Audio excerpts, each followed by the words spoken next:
Michigan, but you have to excuse the Michigan part. So if you know Hillsdale College, you might exclude it. It's one of the few colleges in the country that refuses to take any government funding. So we're proud of her. It has true academic freedom, that's for sure, because they don't have to do anything the government says. And then we have twins that are freshmen. Good morning. That are freshmen at Marcel Academy, which is a classical and Christian school in Mason, Ohio, just a little bit north of where we live in Sharonville.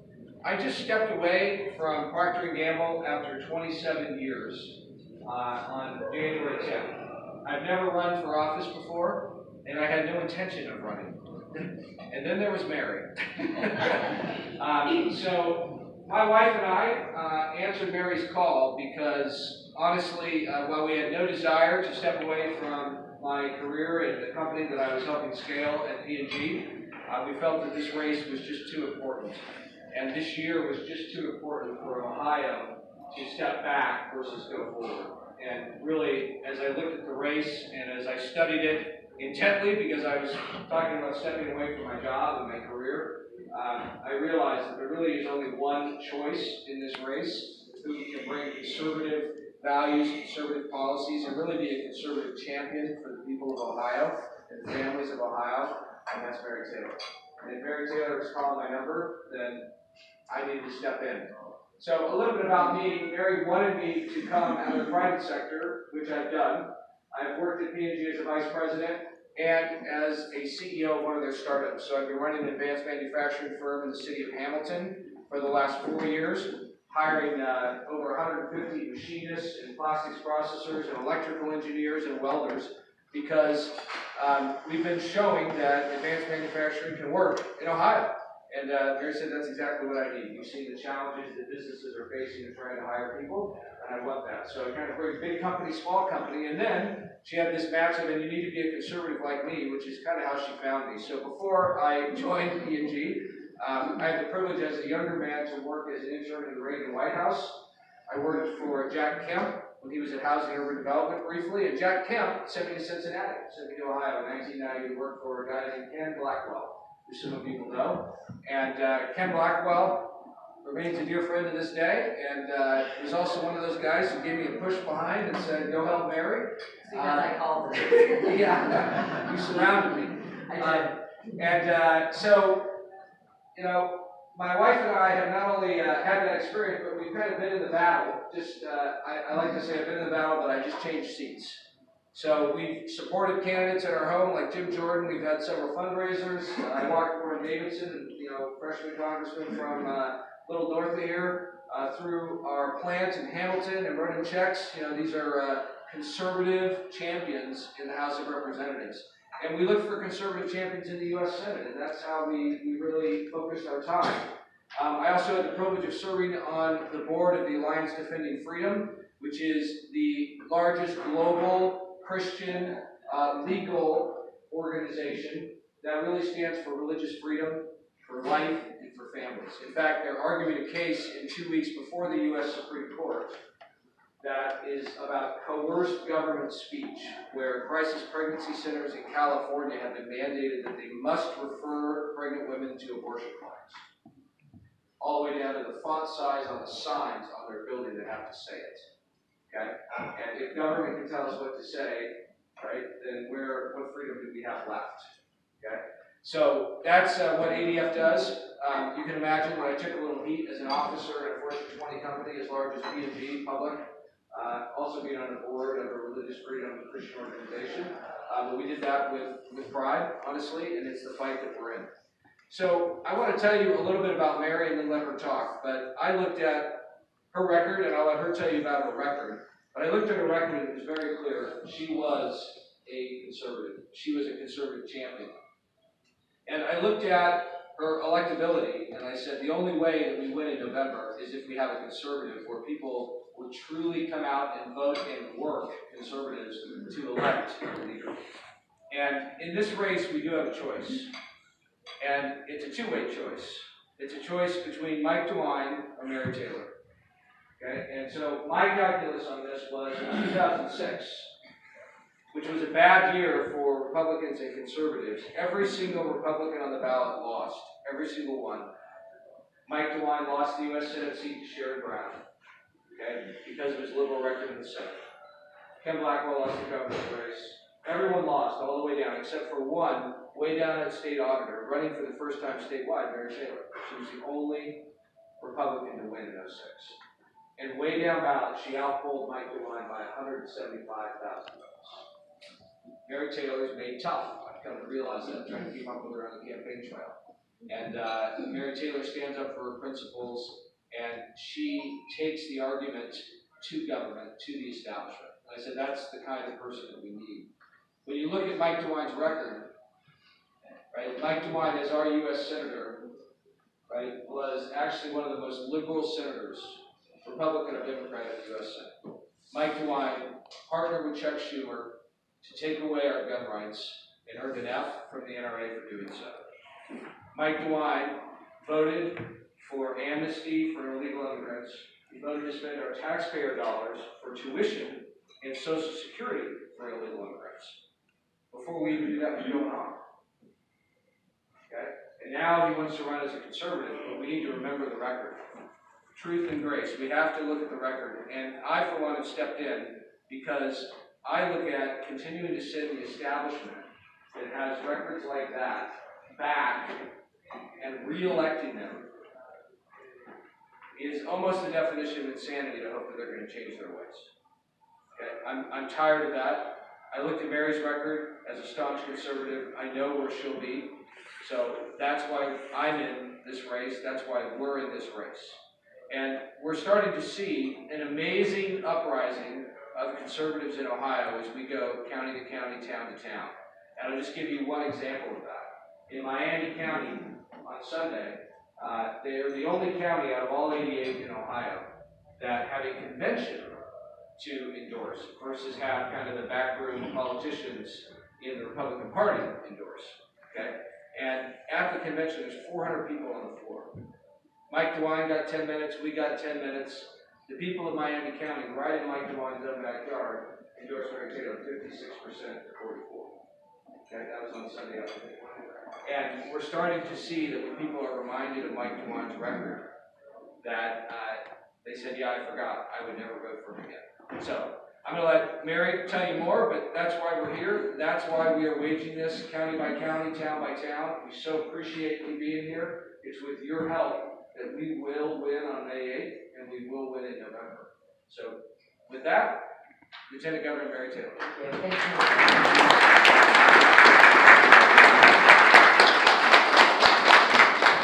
So let me start with this. Let's be clear. There is no ticket statewide on either side of the aisle, Republican or Democrat, that has what we have with Nathan Estruth. There is no ticket that represents the type of recent, relevant private sector experience than this ticket. And just spending the last, what are we on now, 6-7 weeks together, he brings extraordinary experience with an understanding of what it means and what it takes to create a job in the private sector. And that's exactly what we need in government. First, the understanding, but second, somebody with his executive level experience to be the best COO to my CEO role. There is no other ticket that can match what we bring to the table. President Reagan said, raise a banner of no pale pastels, but of bold primary colors to make it very clear where we stand on the issues that impact the people. I am in this race, but I'm concerned, I will tell you. I'm concerned that our Republican Party is too willing to go along to get along and accept the seemingly inevitable and to coronate a candidate in this Republican primary.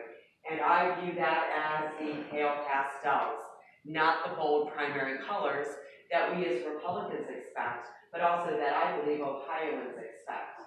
I believe Ohio deserves a fearless, unapologetic conservative who will stand and fight for the issues that you care about, and that's why I'm running for governor.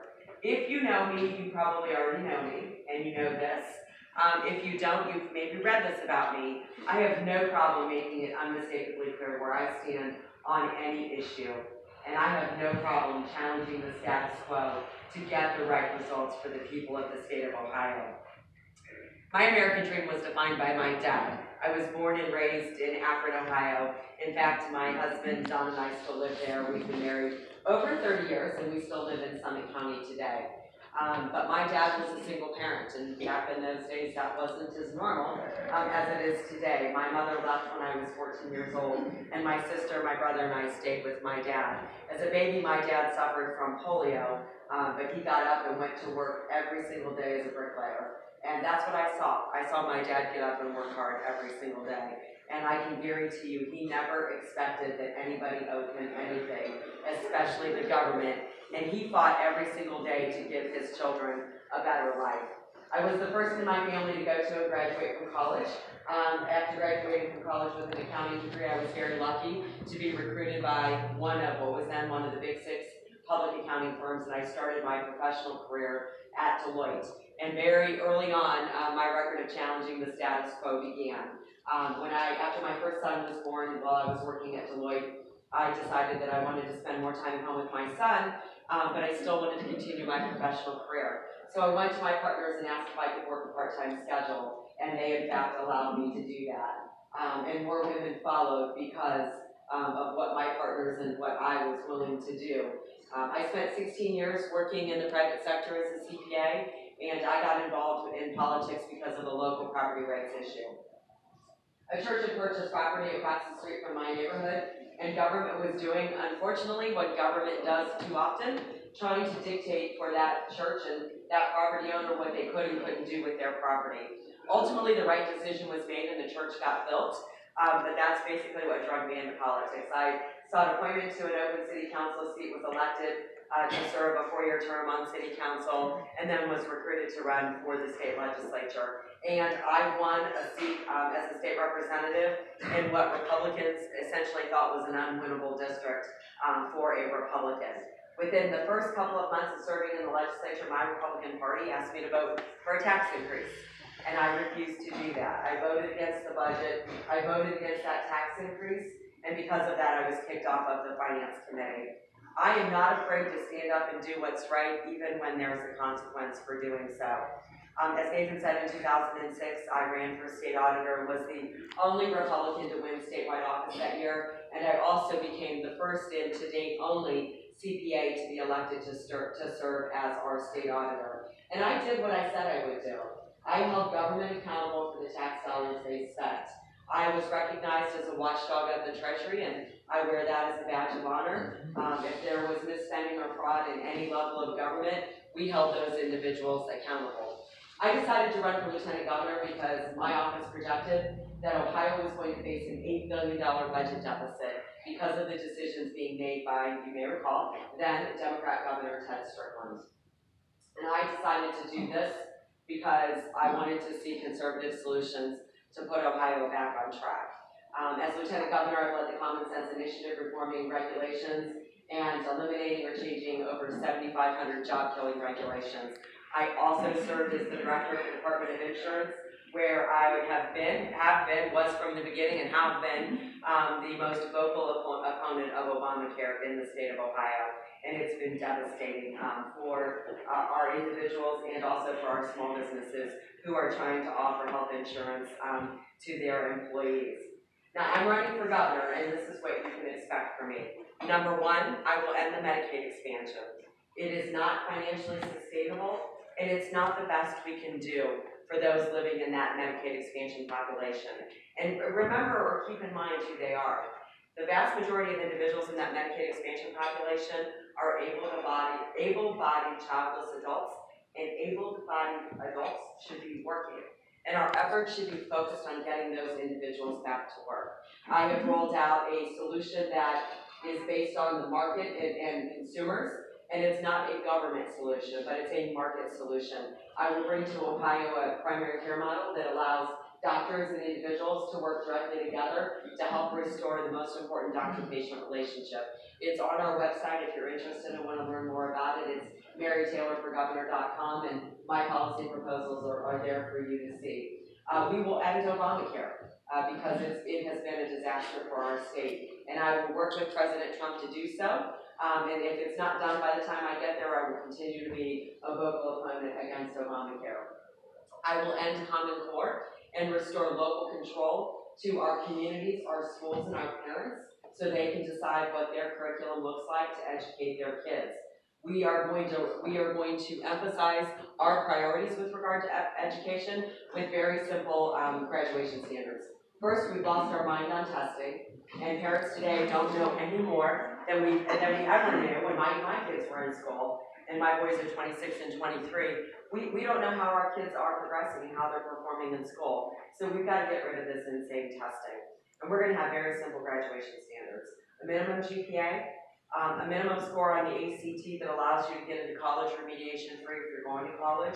And if you're choosing a career path instead, we want you to graduate with a credential, a license, or a certification that will immediately allow you to go to work.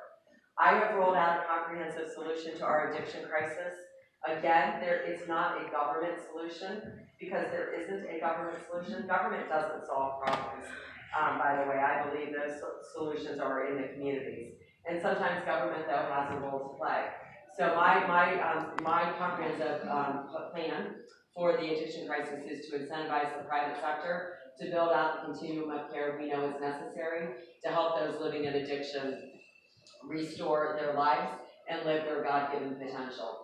But first, we have to build the wall and secure our borders to keep this poison from coming into our country and coming into our states and onto our streets and killing our family, friends, and neighbors.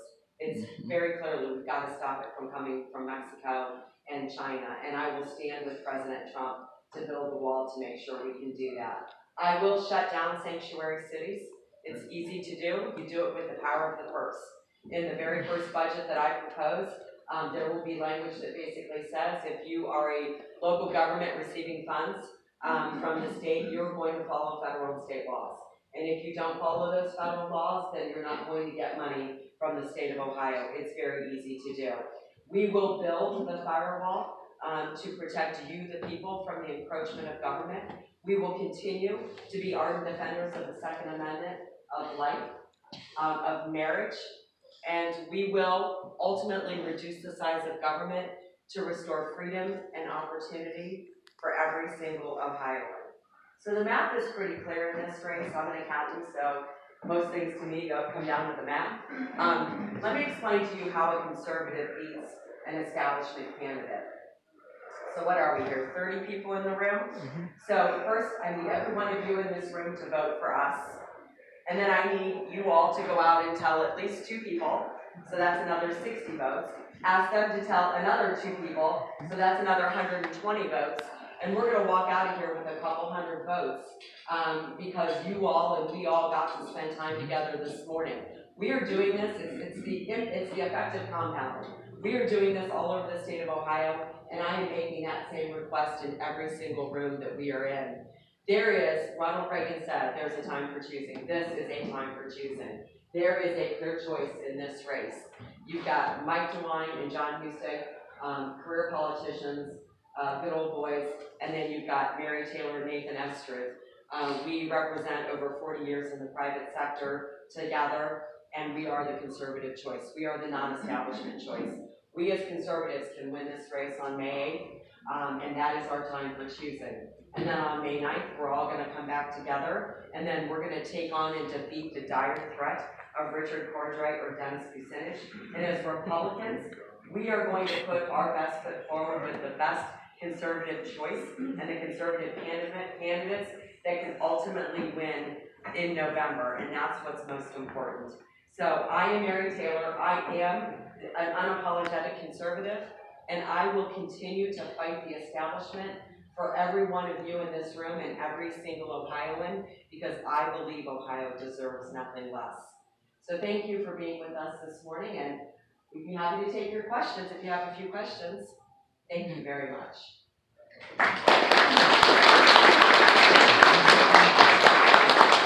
I'll go with one. Yes, sir. Well, first off, I'd like to say thanks for being at the State House here on Saturday. I was up there. Absolutely. And I've had a lot of people ask me, so since I'm here, I'll ask you, what are you currently doing to try to prevent Senate Bill 260 from getting passed?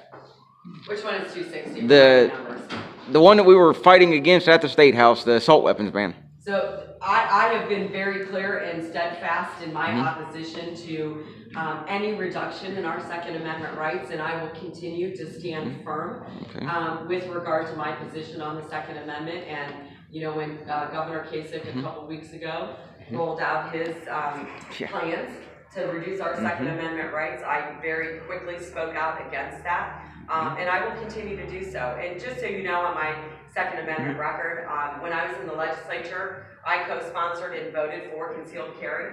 We have concealed carry today because of the work that I was a part of in the legislature. I also voted to clean up some of the language that needed to be cleaned up in the original concealed carry bill, and I voted to overturn a governor's veto on legislation related to the Second Amendment. So I will continue to be, I'm a concealed carry card license holder myself, and I will continue to be a tireless and vocal advocate to protect our gun rights. Let me say something else. You know, unfortunately, when we saw the unfortunate tragedy unfold in Florida a couple weeks ago, you know, the knee-jerk reaction of establishment politicians is immediately to go to take away the guns. And that's absolutely the wrong-headed approach. You know, I said then, and I'll say again here today, the best way to stop a bad guy with a gun is to have a good guy with the gun. And what we really need to do is focus on the root cause of the problems, and we need to secure our school buildings. We need to make sure that we are doing everything we can to keep our kids safe in those schools. And it may include training in Army teachers or training in Army administrators, or other, you know, personnel in the schools, or maybe in your district you want to handle it differently and have veterans secure your school. Let's get to the root cause of the problem and stop going to where the establishment politicians go, which is to take away the guns from law-abiding citizens in the state of Ohio. What else? Yes. I have an issue on schools. We homeschool, we call it homeschool, we online school with the Ohio Connections Academy. We've been with them for 7 years now. I homeschooled my kids back in the 90s before computers were in home. So I love this system. But we have watched all this year what the state of Ohio has done to ECOP. No, we're not ECOP, but we are the same type of school. How can you fix the problem like with ECOP? It put thousands of kids without a school that did not go to a public brick and mortar school is what we call it, because they don't fit there. Right. So I know we have a lot of them come into our school system now. So what can you do to fix that problem? Because I guarantee you, anyone in this room is welcome to question any one of my 5 grandkids at their grade level, and you will see they have a better education right where we're doing and what we're doing than they would be if they were on their own in a brick and mortar school. Absolutely. So be clear, I am a supporter of school choice. I believe parents and families should decide how their kids should be educated and where their kids should be educated. We need to remake our system of charter schools in Ohio, and ECOT, of course, is considered a charter school. We do have regulations that don't make sense, and because of that, Ohio doesn't get the type of quality charters that exist in other parts of the country. And so we need to reduce the regulations, hold them accountable. I'm for holding accountable financially and academically. And I have no concern that they will perform well. But we've got to first get rid of some of these crazy regulations. We've got to remake our charters. We've got to recruit good charter schools to Ohio, and then we've got to be clear about what the playing field is. And unfortunately, in the situation of ECOT, I need to be careful because there's a lawsuit, and I don't want to get subpoenaed. Because I don't want to get subpoenaed, and I could as an elected official. We need to set the playing field at the beginning, and then we need to play the game based on the rules that were set at the beginning. And if we do that, then I am certain we will have appropriate accountability on the financial fiscal end, but also on the academic end as well. Yes? I work with industry, and my clients in Indiana are much better able to expand plant equipment because the environmental permitting process is easier in Indiana than it is in Ohio. we have a headwind against us that prevents us from building factories here, modernizing factories is coming out of Columbus. Is there anything we can do to make help the Ohio EPA become more accommodating to expanding factories here and building new plants? Otherwise, my clients are finding they have to go to Indiana or Texas or Alabama to build things. But Ohio is actually closer to markets, but they simply can't get permits here. So this speaks directly to my common sense initiative, which I have led since the beginning, and that's regulatory reform.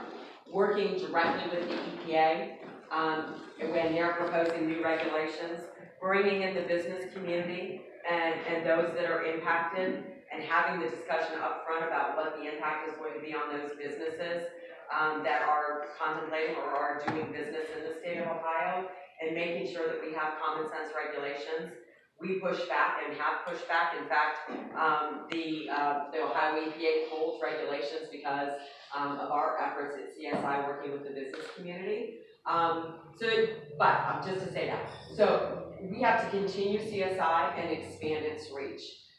Where I want to go with CSI next is not just the regulatory process, which is administrative for the executive, the governor's office, but also to look at all the laws that the legislature passes that require state agencies to do things, and get rid of laws that don't make sense or don't, in your example, make it any easier or make it any better to protect the air and water and to protect the health and safety of Ohioans. So I think that's where I want to go with the next step of CSI. We're also, and Nathan's going to lead a jobs cabinet, which EPA would be a member of, and will report directly through Nathan or to Nathan to make sure that they understand what it means to be jobs friendly. And they're actually we're proposing that they actually be rated on that. And we're going to do this with every single regulatory agency. It's a culture shift. Part of it is a culture shift. And with our leadership, we will drive this cultural change into all of our state agencies and continue to drive it to the lowest level, where you have the individuals, the boots on the ground, the actual people working and those writing these regulations. And we're going to start from the top and shift it down. The other thing that needs to be done, and I think we're making progress and seeing it happen, doesn't necessarily speak directly to why Ohio is not as good as Indiana. But I will tell you, under the Obama administration, there was an extraordinary overreach with regard to regulatory efforts, specifically and especially with regard to the EPA and what the federal EPA was requiring with clean water and clean air. Very, very egregious overreach of the federal government. And now that President Trump has rolled back some of those regulations, that's going to help Ohio. But my goal has always been, in those cases, we follow federal law, we push back where it doesn't make sense, and we try to get them to make adjustments and changes. We advocate on behalf of Ohio and Ohio industry where we need to and where we should. But Ohio regulations should never be any more onerous than the federal government's. And so we will continue to fight to make sure that happens. Do you have something you want to add, Nathan, just based on your experience? No, I would say I've seen it, right? We've just trying to stand up a plant in Hamilton. It was a brownfield, it wasn't a greenfield, but no, I understand. And I get it. I had customers across the border in Indiana, customers, in other states and other countries, right? And I would say the moment is now. When you look at the investments that are available by business as a result of Trump tax reform, we have to get this right now. Because businesses are making choices. Do I go to Texas? Do I go to Alabama? Do I go to Hungary? Literally, right? I mean, it's that broad. I was in a conversation with a couple companies that I was working with that are moving business back from Asia. And because of quality issues, because of travel, we have a unique opportunity. Even before tax reform, companies are moving manufacturing back, and the question is, are they going to come to the U.S., are they going to go to Mexico? We had one choose the Dominican Republic. So we're helping them stand a plant up in the Dominican Republic, but I'd rather do it in Ohio, right? And so we have got to get it right. And just a factoid on the level of investment, because I think it just kind of becomes mind-boggling at a certain point, but let me just try and make it tangible. the amount of money that's going to be invested back in the United States as a result of tax reform and the job potential that it creates and the infrastructure potential that it creates. One company, Apple, not exactly a conservative company, but still a big company, has announced they're bringing $350 billion with a B dollars back into the U.S. as a result of Trump tax reform. Now, let me put that in perspective, because $350 billion is a big number, right? The Marshall Plan was when our country rebuilt Western Europe after World War II. Their infrastructure, their economy. If you inflation address the amount of money we as a country put in the Marshall Plan to present day dollars, it is not even half of Apple's investment in this country. One company out of tens of thousands. Okay? It's mind-boggling. Apple alone, 2 times the Marshall Plan investment in the United States as a result of this.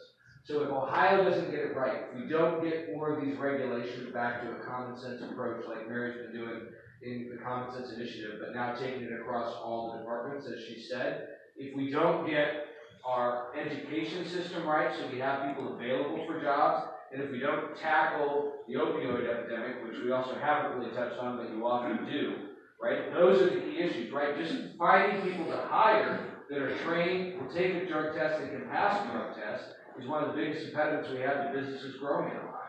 So it's the best thing for the people and for our economy and for the companies. So we've got to tackle those 3 together. And really, if you go on marytaylorforgovernor.com, you'll see we've got plans on all 3 of those for that reason.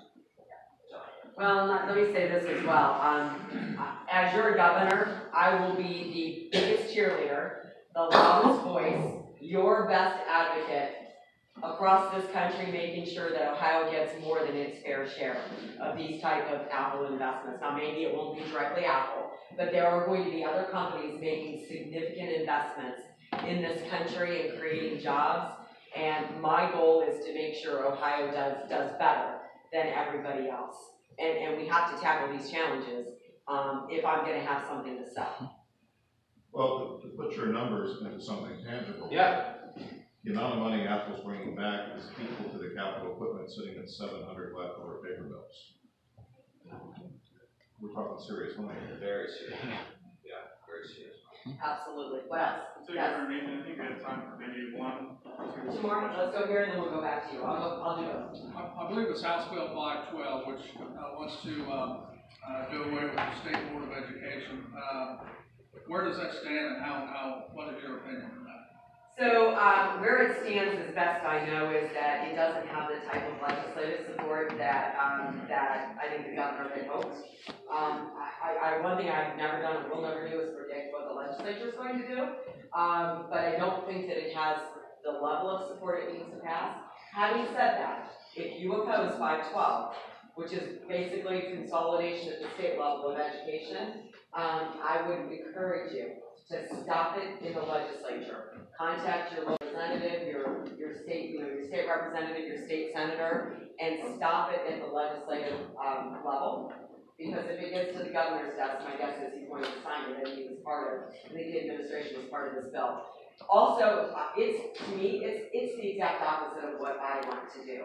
I don't want to consolidate control at the state level with regard to education and other issues as well, but specifically education. Instead, what I want to do is allow those decisions to be made at the local level.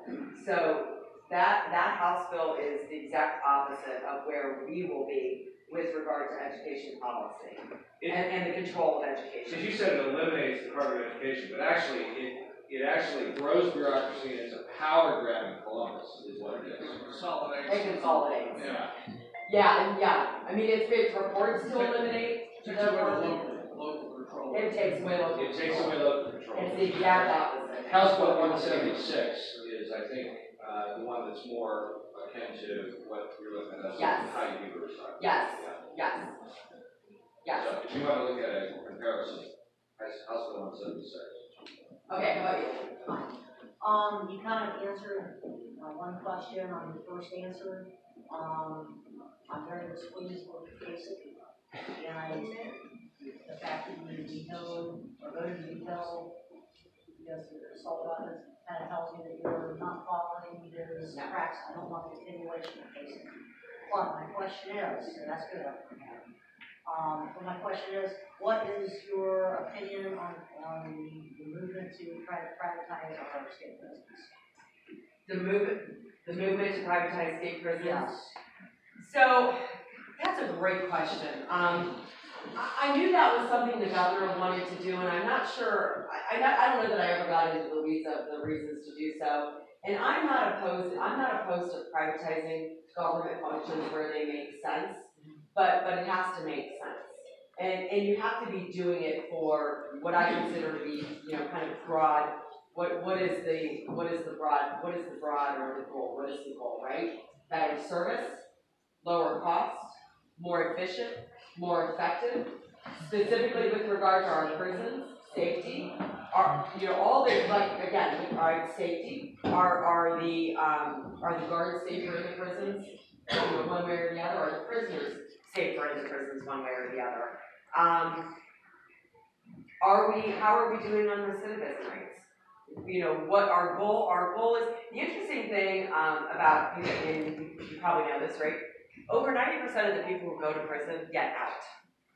So maybe there's this public belief that once somebody goes to prison, they're going to be there forever. It's just not true. And so our efforts should be almost solely focused on getting people rehabilitated to get back into their life. We got to keep our guards safe. We got to keep prisoners safe while we're there. But we also need to do a better job of the rehabilitation side of it. So when these individuals come back into our communities, they can do it in a successful way for themselves, but also in a successful way for us as community citizens. I want to analyze what actually happened and whether or not, looking at those metrics, did we accomplish what we should have. We have 2 prisons, I'm sure you know, in Ross County. I retired, she did too, we both retired. I had 29 years. And it's not safe. It's not. And, they may have taken, just like our food service, they have privatized that. And you're bringing in people at lower wage who does not have the training, they have the training and the recurring training through our institution. And it really puts the staff at danger. And I just feel that's the case anytime we privatize, because the state puts up good training. We know what we're doing. But when you privatize, it's just lower wage, anybody, lack of training, it just puts anybody and everybody in trouble. So I just.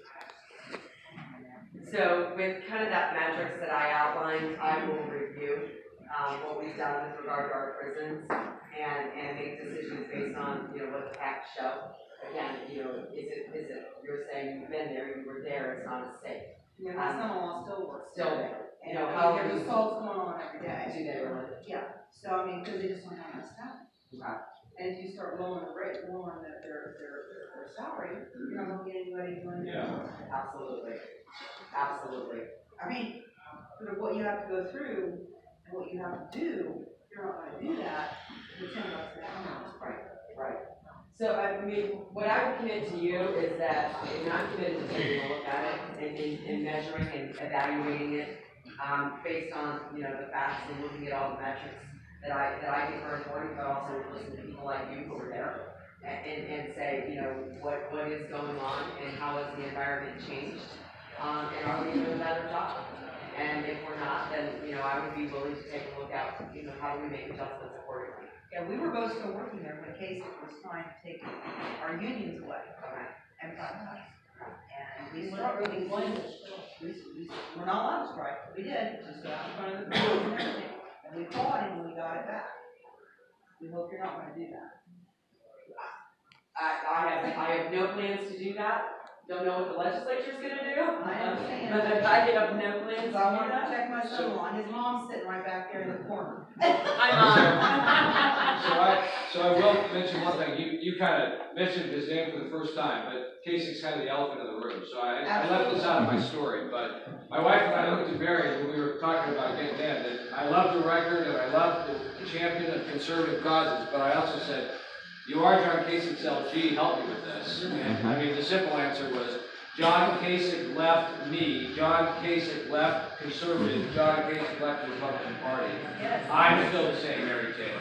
Like, all right, that's good enough for me. That's why I'm here. So, but I appreciate the question. We have one more. I promise you a quick question, so please. Well, Mary, I appreciate you coming. Welcome to First Capital. Thanks for coming down. But I'll keep it brief. Great coffee, by the way. I have a comment on school safety and then as well a follow-up question on procurement. So, school safety, I sell to a lot of school agencies and work with a lot of school districts through DAS business. Give you a local example. Greenfield schools, upgrading the fire alarm panel. And you look at school safety, you can't prevent mass school shootings. God forbid that one happen in Ohio. But the local AHJ in Chillicothe doesn't enforce the Ross County Building Department.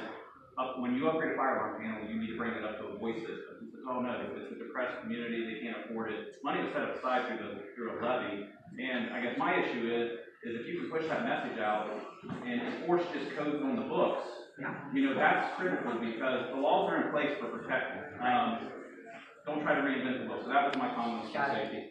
Secondly, on procurement, Casey implemented 15% MBE participation through all state agencies. Department of Youth Services actually kicks it up to 30%. Now I've heard that may change through governor change. And I guess, what is your opinion? Obviously, you're with Casey. When that is implemented, will you keep that 15% minority business procurement in place, or will that be reduced? Will you, I guess, inject more women-run businesses? What is your plan with procurement through Department of Youth Services? So, to be clear, the law actually requires, there was a law passed in 1980 something, I want to say 4. If you're going to quote me on that, let me get the date to be correct. There was a law passed by the legislature that the state was required to issue 15% of all state-issued contracts had to go to minority-owned businesses. So I do intend to follow the law with that regard. Because I think it's the right thing to do. It's the law, but I also do believe it's the right thing to do. I think that lifting up and making available opportunities for state contracts to all businesses, including minority-owned businesses, I think is the right thing to do. I don't see any reason. Go ahead. No, I was just going to close. So. I mean, I just, I didn't know Youth Services raised their bar to 30, and I don't know what the impact of that is, and I need to look at that. But I mean, I would intend to follow along with that regard. So, thank you all for coming. I know we're at the end of the time. I know you may have still more questions, but really appreciate you taking time out of your day. And I just want to come back around to one quote that Mary used there from Ronald Reagan, which is now is the time to achieve. Okay?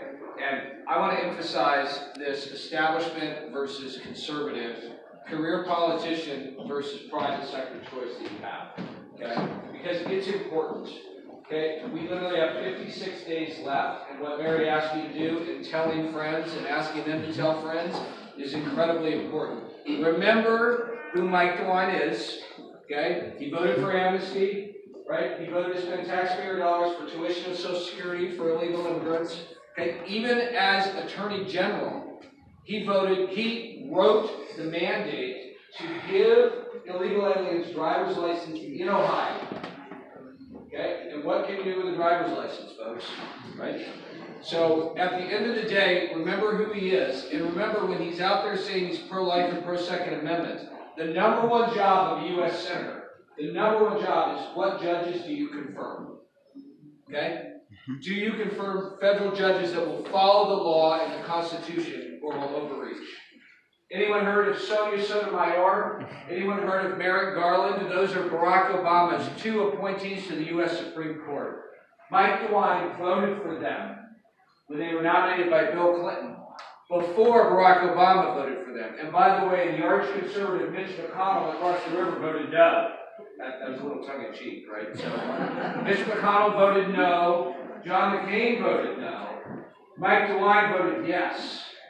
Okay? If you look at the judges that he's put in place and the people he confirmed, including Eric Holder, he voted for as your U.S. Senator, they've done more to undermine our freedoms and our rights to life, liberty, Second Amendment than anything that he could have done as a legislator. Okay? People need to remember this. Do not trust career politicians who've been in office for so long to change just because they say they've had a conversion. Please, that's why I'm here, that's why we're running, that's why we need your help. Spread the word, do the multiplication, the compounding that accountants and Lieutenant Governor Mary Taylor said. Thanks for being out here. Thank you.